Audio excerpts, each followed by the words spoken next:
আসসালামু আলাইকুম, আপনারা কেমন আছেন? আশা করি ভালো আছেন। তো আজকে আমি যাচ্ছি আর কি পাকশির স্টেশনে রূপপুর পারমাণবিক বিদ্যুৎ কেন্দ্র দেখতে। আমার সাথে আছেন আমার বন্ধু রানা, সাতক্ষীরা থেকে এসেছে। আমরা এখন ট্রেনে যাচ্ছি। ট্রেনের টিকিট নিল 60 টাকা করে, 120 টাকা দুজনের। তো দেখা যাক, আমাদের ট্রেন চলতেছে।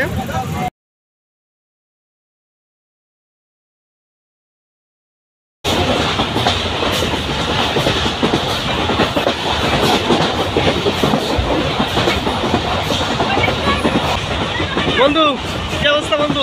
কেমন লাগতেছে? এনজয় ফিল করছি, সুন্দর লাগছে। তো ট্রেন জার্নি আসলেই ভালো কিন্তু না? ট্রেন কিন্তু অনেক জোরে চলতেছে। আজকে আমি যাচ্ছি ট্রেন জার্নি আমার লাইফে ফার্স্ট টাইম, এবং অনেক ভালো লাগতেছে। ট্রেনের হালকা মৃদুবন্ধ যে দোলা দিচ্ছে, এগুলো আরও অনেক সুন্দর, এবং ট্রেন অনেক স্পিডে চলতেছে। যদিও আমাদের কাছ থেকে অনেক ভাড়া বেশি নিয়েছে বলে মনে হচ্ছে। আমরা যদি স্টুডেন্ট ছিলাম, ইসলাম ইউনিভার্সিটির স্টুডেন্ট বললাম, তারপরে আমাদের কাছ থেকে পুরাদাহ থেকে পাকশি পর্যন্ত 60 টাকা করে নিল, অর্থাৎ 120 টাকা নিল। তো আমরা আসলে অনেক মানে হতাশ হয়েছি, আমাদের কাছ থেকে ভাড়া বেশি নিয়েছে। তারপরে যাই হোক, অনেক ভালো লাগতেছে, ট্রেন জার্নি করতেছি।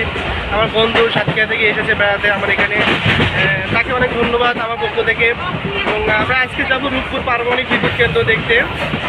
রূপপুর পারমাণবিক বিদ্যুৎ কেন্দ্র আসলে বাংলাদেশের মেগা প্রজেক্টের 5টার মধ্যে একটা। তো যখন রূপপুর পারমাণবিক বিদ্যুৎ কেন্দ্র চালু হবে, তখন আমাদের দেশের লোডশেডিং প্রবলেমটা আশা করি থাকবে না। তো আমরা এসে দেখতে যাব, এবং ওখানে অনেক দেশি বিদেশি লোক আছে, আমাদের সাথে তাদের পরিচিত হবে। তো আবার কন্টিনিউ করতে থাকেন ভিডিওটা। আমরা এখন বেড়ামারা স্টেশনে চলে আসলাম, এবং আমরা একটু আমাদের ট্রেন এক্ষুনি ছেড়ে দেবে। তো আমাদের ট্রেনটা যদি দেখাতে পারতাম, ট্রেন অনেক বড় ট্রেন। তো মূল কথা হচ্ছে, আমাদের কাছ থেকে মনে হচ্ছে একটু ভাড়া বেশি নিয়েছে, যেটা মনে হচ্ছে। আমাদের ট্রেন এক্ষুনি ছেড়ে দিবে।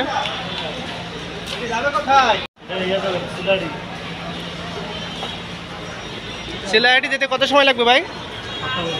হ্যাঁ বন্ধু, কি অবস্থা? বন্ধু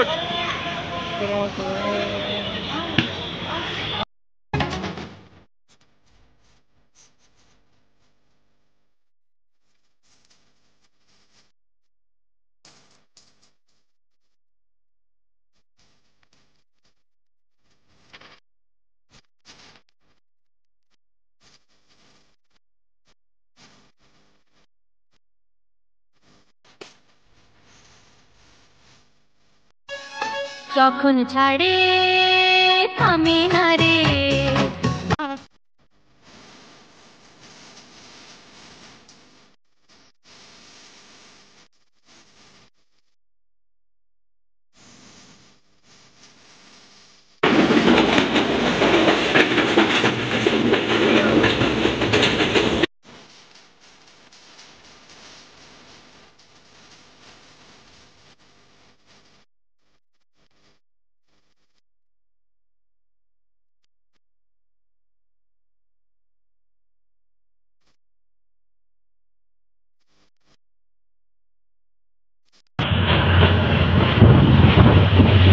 আমরা দেখতে পাচ্ছি ওই পাশে হচ্ছে লালনটাই ব্রিজ, আর এবার হচ্ছে Habib bridge.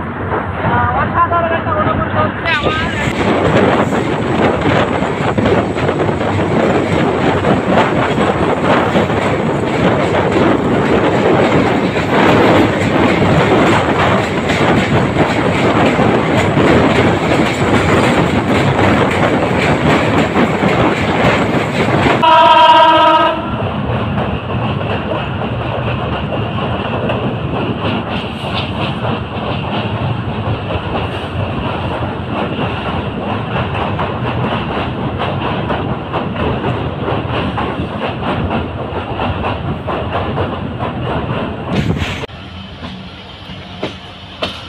So guys, train আমাদের ছেড়ে চলে যাচ্ছে। আমরা যাব না, আমরা পাকশি স্টেশনে নেমেছি।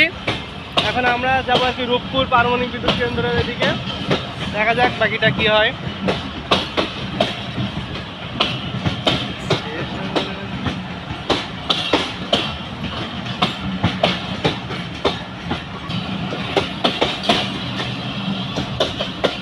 ট্রেন চলে গেল আমাদের থেকে। আর এটা হচ্ছে পাকশি রেলওয়ে স্টেশন। আর ওই পাশে দেখতে পাচ্ছেন যে রূপপুর পারমাণবিক বিদ্যুৎ কেন্দ্র। তো দেখা যাক ওখানে যেতে পারি কিনা। দেখতে পাচ্ছেন এগুলো হচ্ছে রূপপুর পারমাণবিক বিদ্যুৎ কেন্দ্র। কিন্তু দুঃখের কথা হচ্ছে এখানে আসলে স্থানীয় যাওয়া নিষেধ, যার কারণে আমরা যেতে পারতেছি না।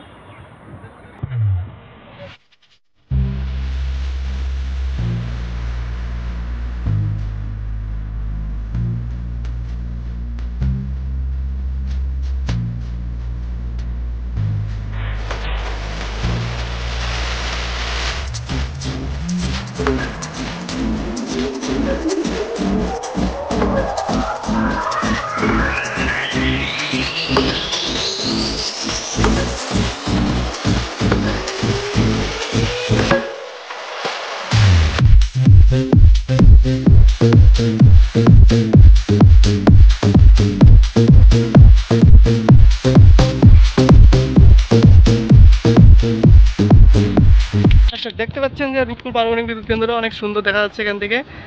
অনেক সুন্দর একটা জায়গা।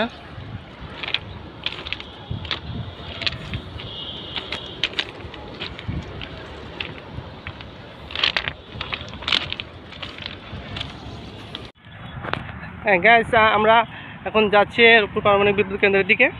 তো এখানে দেখতে পাচ্ছি অনেকগুলো মোটরসাইকেল আর কি পার্কিং করে রাখা আছে। সম্ভবত যারা কর্মী আছে তাদের হতে পারে। এখানে দেশি বিদেশি শ্রমিক কাজ করে থাকে। দেখি বিদেশি কারোর সাথে কথা বলা যায় কিনা। প্রজেক্টটা অনেক কাছ থেকে দেখতে পাচ্ছি, অনেক ভালো লাগতেছে।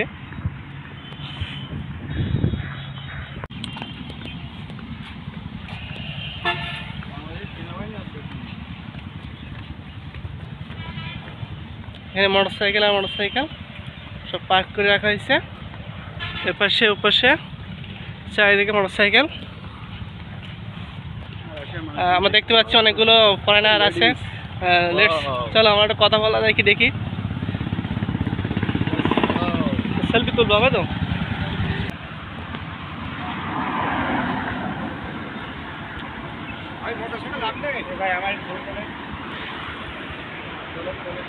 ঠিক আছে ভাই, আমাদের দেশীয় শ্রমিক এখানে কাজ করে, প্লাস বিদেশি শ্রমিকরা কাজ করে। আমরা দেখতে পাচ্ছি রাশিয়ার লোকজন চলে যাচ্ছে।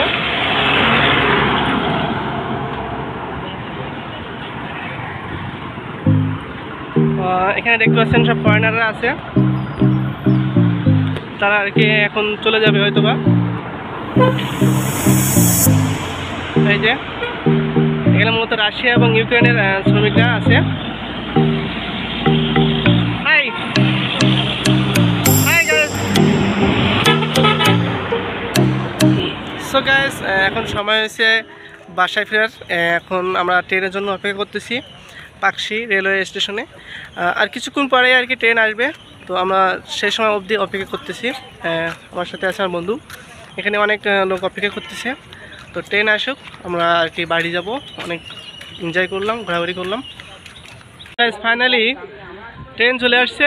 এখন এই ট্রেনে উঠবো এবং প্রদায় স্টেশনে গিয়ে নামবো। তো দেখা যাক ট্রেনে কী অবস্থা। অনেক লোক আছে স্টেশনে, সবাই উঠবে। দেখতে পাচ্ছেন ট্রেনটা থামবে এক্ষুনি।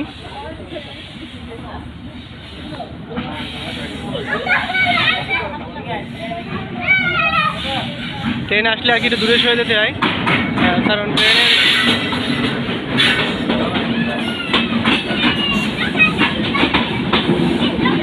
অবদত্ত।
আমরা আজকে পোড়াদাহর স্টেশনে নামলাম। তো আমাদের ভ্রমণ আজকে এখানেই শেষ হচ্ছে। অনেকে এনজয় হলো, ট্রেন জার্নিটা অনেক সুন্দর ছিল। আমার লাইফে ফার্স্ট টাইম এমন একটা ট্রেন জার্নি দিয়েছি, অনেক এনজয় করছি। আসলে ট্রেন জার্নি ইতিপূর্বে আমাদের সাতক্ষীরাতে ট্রেন নাই, তো এই জন্য আর কি ট্রেন জার্নি করা হয়নি। তো আজকে করলাম পোড়াদাহ থেকে পাকশি অবধি। অনেক মজা ছিল, আমার সাথে ছিল আমার বন্ধু সোহেল রানা। তো অনেক মজা করলাম। আপনাদের এতক্ষণ আমার সাথে থাকার জন্য ধন্যবাদ। ভিডিওটা ভালো লাগে লাইক করবেন, কমেন্ট করবেন, সাবস্ক্রাইব করবেন।